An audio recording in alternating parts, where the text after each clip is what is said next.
Hello, everyone. This is Functional Fridays podcast. We talk about jobs people have, current societal issues, and much more. Today, we have Brittany. She's going to be talking about her photography and business coaching experience, and I hope you guys enjoy. And I'll let her take the floor on this one.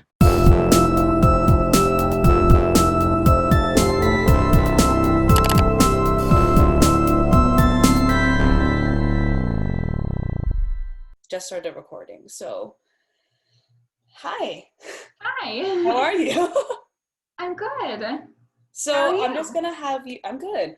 I'm just gonna have you go ahead and introduce yourself and explain what you do. Okay. So I'm Brittany Kaiser, and I am a full-time photographer and business coach. Okay. So we're just gonna get started into the questions just to explain what you do a little bit more.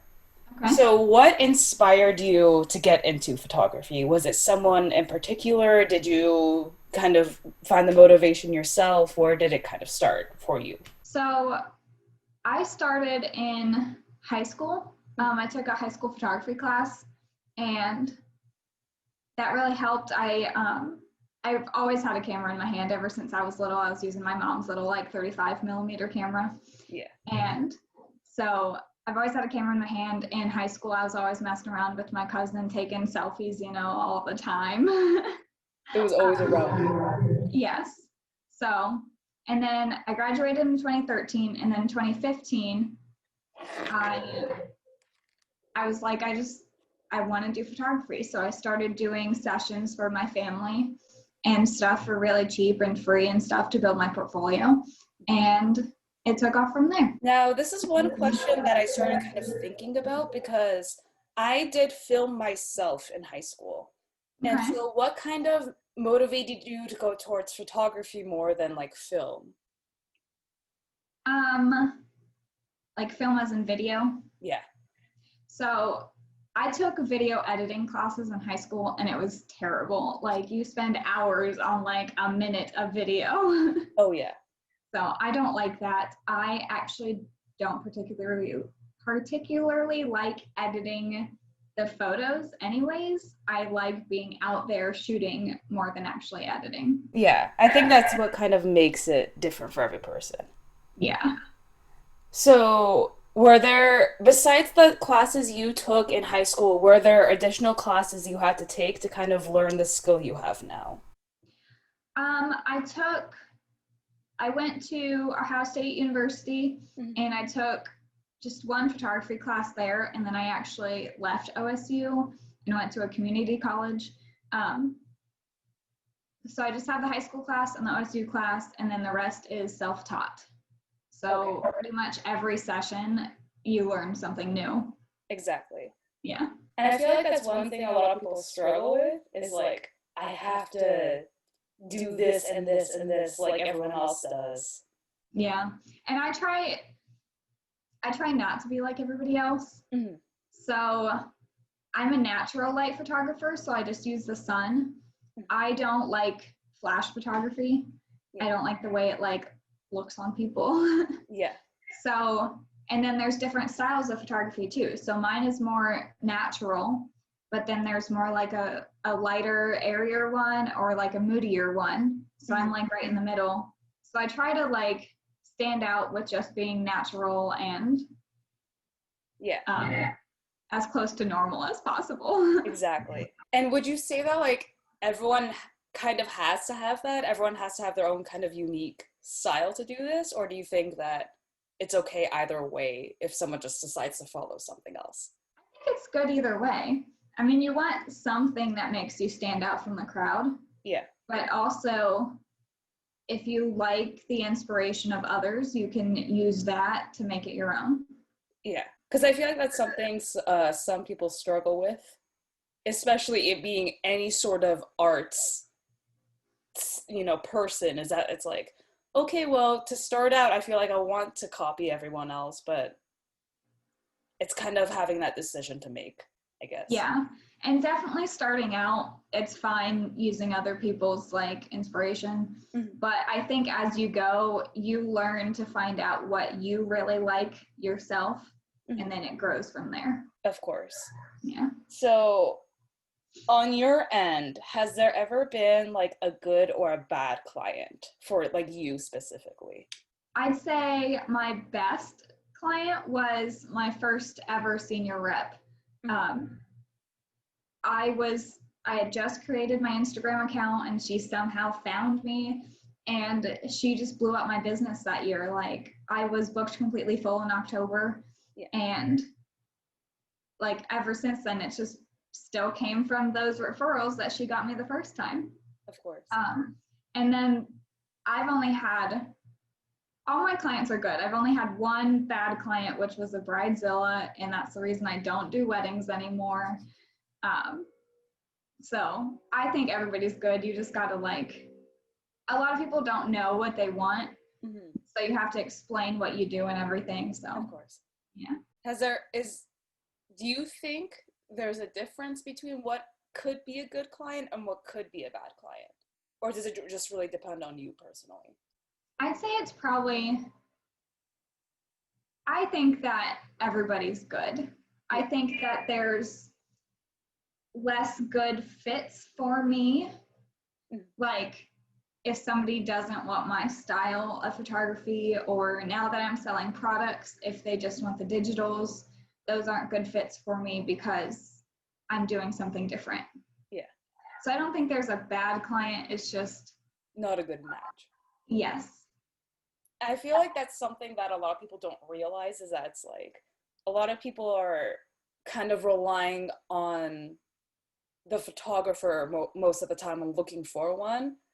Do you feel the same way, or it's just that they rely on me too much? Like I feel like I've had friends here that are photographers as well, and it's like they say that because their style is different from the client, that it's like, oh, well, why, like, can you do it this way for me? And so they kind of rely on you more to kind of adjust to their needs. I haven't had anybody ask me to do that. Yeah. Personally, I think that would be kind of insulting. I agree. So I would not, if somebody asked me to change up my style, I wouldn't do it. Exactly. It's like you offer what you are passionate about. Yes. So if someone is just starting to be in this business and is learning photography, what equipment would you suggest them starting out with? So there's probably three actually big camera names. There's Canon, there's Nikon, and there's Sony. Yeah. So I have used Canon the whole time. So I started out with a Canon Rebel, and it's a great beginner camera. It can be all manual, so you can learn the f-stop and the aperture and all that stuff. And then the mid-grade camera is what I have now, and it's a Canon 6D. And then that basically just went, so the Rebel is a crop sensor. Okay. And the 6D is full frame. Okay. So whatever you see in the picture, you're getting, unlike the Rebel, which it crops it down. Yeah. Eventually, I hope to get up to the big camera of the Canon Mark IV now. And it's just like the higher you go, the better lenses and quality the cameras are, but the Rebel itself, the starter camera, is fine on its own. Yeah. Yeah. Do you think that, do you usually, this makes me curious too, when it comes to like, when you do the pictures for the clients, do you usually show them what you have taken, or do you usually let them kind of wait out until they get their digital copies, their, what the products you do offer? Do you usually show them the preview like of the picture, or do you kind of let them anticipate the picture? No. So I'm big into like during the session, I show you the pictures that I'm taking. So I'll turn the camera around and be like, hey, do you like this?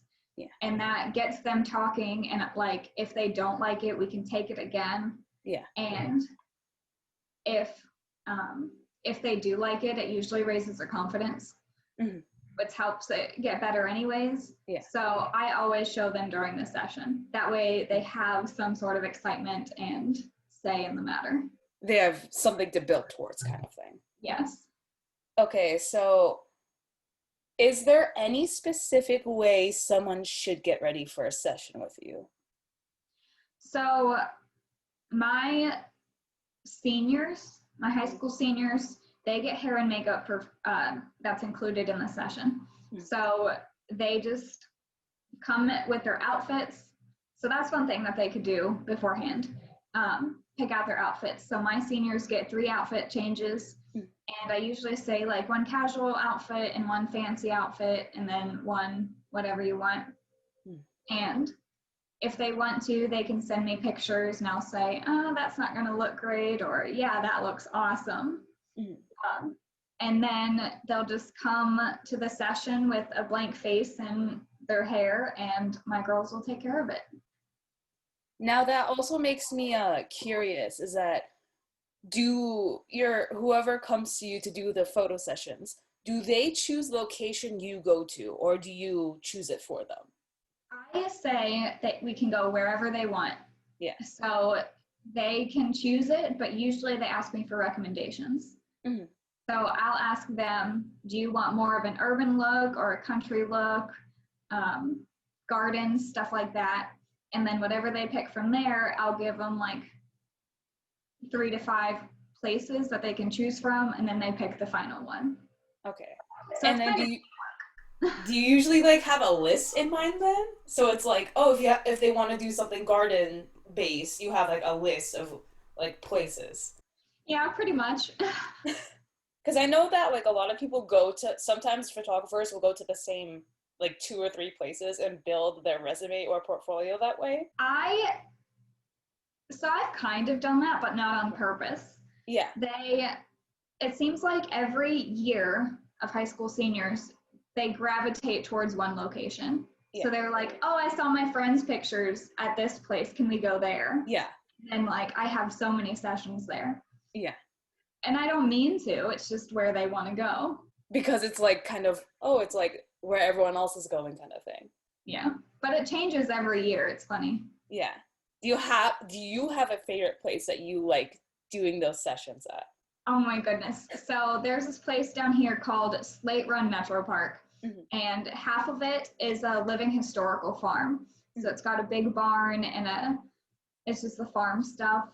And then the other part of it is there's a big pond and a covered bridge and this overgrown field, and it's just gorgeous.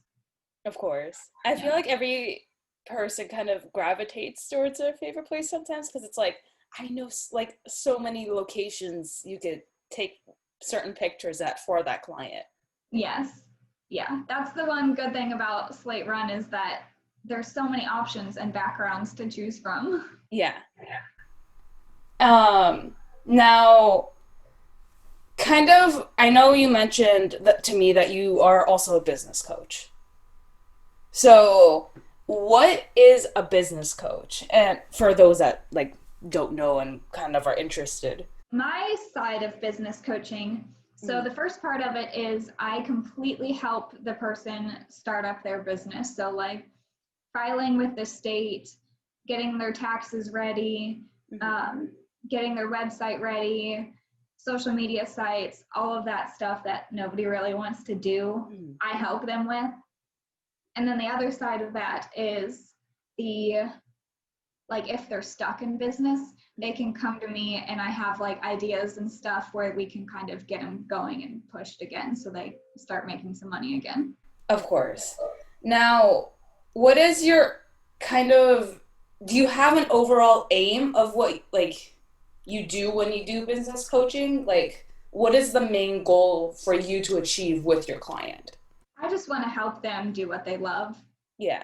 Like, if they have no idea what they're doing in the beginning, my goal is to get them started. Yeah. If they're stuck, it's to get them started again. So I guess my goal is to get people going and move towards their goal of being their own boss. Now that makes me curious, is that like, how do you kind of learn to be the kind of coach that you are? Like, what steps did you take to get where you are? I actually just graduated in December. Oh my goodness, for um, it's an Associate of Applied Science in Business Management and Entrepreneurship. Congratulations, by the way. Thank you. So, and I have a certificate in Business of Photography. Mm-hmm. So both of those have helped. I took all the legal courses. I took all the stupid accounting classes. I hated accounting, but all the marketing classes. So school really helped me do that. Yeah. It kind of gears you to get ready kind of thing. Yes. Yeah. Now, in that business coaching realm, what do you think is the most difficult part for you to kind of deal with? Or if there is any. So I'd say the most difficult part is teaming up with people that aren't motivated. Yeah. So I was working with this one girl and it was all going great. As soon as we set up her pricing, she quit talking to me. I'm like, oh, we're just getting started. Exactly. I haven't heard from her since. And I've like reached out to her and I'm like, hey, let's keep going, and nothing. And I'm just like, I want to help you, but I need you to be motivated with me. Yeah. So, yeah. Have you, like, what ways have you ever tried to be the one to motivate? Like, I don't even know how to word this question. I was gonna, like, if you had that one client, let's say, that's not motivated, besides like continuously being like, hey, like, I want to help you, but like, do you think there's any way you can motivate them besides them just wanting to do it themselves? Not that I can think of. Yeah. Because it goes back to that thing where it's like, you can't help someone that doesn't want to be helped. Yeah. So I don't know how else to motivate them besides keep doing my thing and hope they come back to me. Exactly. Do you have any ideas on how to help motivate them? I mean, like, because I've had it before myself personally, where it's like, I wouldn't want to do something.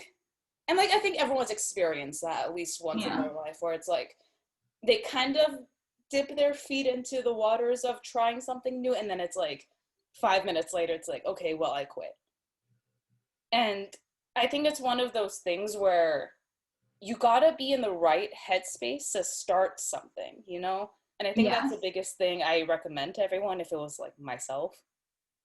Yeah. Is that you got to kind of start out in the first place wanting to do it and having the passion for it. Right. And also, when things get scary, you have to keep going. Yeah. Like, don't stop, push through it. And I think that's one of the things that that's why a lot of people stop. I agree. Is that it's like, oh my gosh, I don't want to, it's being scared, but also not wanting to take the risk. Yes. I sat in my business. I worked full time and I sat in my business for 5 years, not really growing it. And I was like, because I was scared. I didn't want to take the risk and not have the secure income. Yeah. But I just quit and I'm like super excited. Exactly. And I think it's like you're at a point too where I feel like you specifically, you kind of know what tactics to use now because you've gone through the education of it. You've been doing your business now for a few years. You kind of know what to expect now. Yes. And I know that the more time I put into my business, the more I'll get out of it. Yeah. Yeah. And that's one thing I'm curious about is that I was talking to another friend of mine. He's a musician. And he was telling me at least put 1 hour a day of like kind of focusing on advertisement and kind of having that growth for your business. Do you think there's a specific time that you should really focus on advertising or really just growing or marketing your business? A time of the day?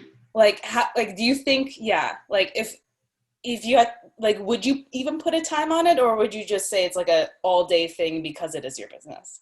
I wouldn't do it all day. I think Yeah. you'd get burnt out on it. Yeah. But at least like posting on social media and all that stuff, social media like Facebook and Instagram, they have awesome tools now where you can see when your followers are active and what times they're interacting with you. Mm-hmm. So that's when you would want to post, is during those times. Yeah. But so I have like this planning app that I plan everything out on, and I don't touch it for 2 weeks. Like I sit down one day and I get all my posts ready for 2 weeks, and that's it. Yeah. Yeah. Because I think that's also one thing, because I do the same thing where like I'll schedule my posts in one day, whether that's on Facebook, Instagram, YouTube, whatever it is. Like I spend one day scheduling everything, and it's like, okay, I'm going to let it run its course. And I think that's what a lot of people kind of struggle with, is that everyone thinks it's like, oh my gosh, I have to do this every day, where it's like, yeah, no, that gets tedious and you don't want to do that. No, I don't think you want to do that for yourself or for anyone else, for that matter. Right. Yeah. When you started your business becoming a photographer, what were some clarifications that you felt you needed in the beginning? Or like what things do you think you felt like it would have been more convenient for you to have available when you started your photography stuff? I definitely would have hired a business coach so I could have done it right the first time. I think that, I don't know, it was a different time back then too, because all the social media and everything's changed. Yeah. But I'd say more tools on how to legally start your business, and how to, so I've switched up my branding a lot through the years, which is actually really bad for you to do. So I wish that I would have known at the beginning to find one cohesive brand and build that up. Yeah. Because I've changed my name, I've changed the colors, I've changed my style, I've changed everything. And I lose a lot of like followers from that. Yeah. So stuff like that. I know that like one big thing is the name, but have you ever felt like, do you feel like it's like I finally found the right name, the right everything? Like, can you say that you've grown that confidence more since you started? Yes, definitely.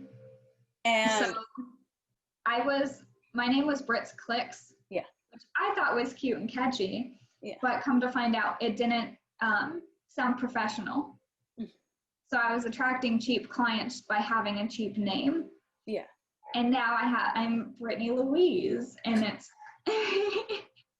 and like I'm getting more professional clients because just of that name change. Yeah. So it definitely makes me more confident because I know I'm attracting the right clients now. Exactly. And like you're finally being able to work with the right crowd. Yes. And that makes me go kind of into like, what advice would you give the new people that are starting out your business? Kind of general tips that you would give, knowing that you're a business coach and everything. What general tips would you give someone starting out their business? Do, at least for photography, do a couple photo shoots for free at the beginning to build your portfolio. And then jump right into decent pricing, competitive pricing. Yeah. Because I went from like free to like $50, and like I changed it. I went up $50 every year after that. Yeah. And like if you do like the $50, you attract cheap clients. Yeah. So go right into the competitive pricing, research your market and what other people are charging, and then charge what they're charging. You might not have the skills yet, but you'll keep learning, and you don't want to lose all that money in the meantime. Yeah. Now that makes me curious, and that makes me think of another question is, how do you find your clients? So there is this tool, I guess. You create your dream client. Okay. And I forget what I named mine, but so it's basically like, where does your client shop? What does your client do in your free time? Mhm. What does your client do for a job? Yeah. So you like picture what you want your dream client to be, Mhm. and then you use those stuff. Like, my clients are like out hiking or out adventuring, and stuff like that. So I need to start getting out and doing those things to try to meet people like that. A lot of it is Facebook ads. You can actually like choose what market you want. So like if they're interested in hiking, you put that. If they're in their mid 40s, you put that. So everything is kind of like toned into what you want your one client to be. Mm-hmm. Of course. And this brings up another thing as well, because I forgot what the term of it is. But I remember I think it's for modeling more than photography, and I'm not sure if photographers use it as well because of the whole idea of modeling and photography and stuff. But I forgot the term where it's you kind of work for each other as far as like building each other's portfolio. Yes. Have you ever felt like you've done that, or do you think it's a good idea for others to do that to start their business kind of thing? Yes to both. So right now, I also do boudoir photography. Mhm.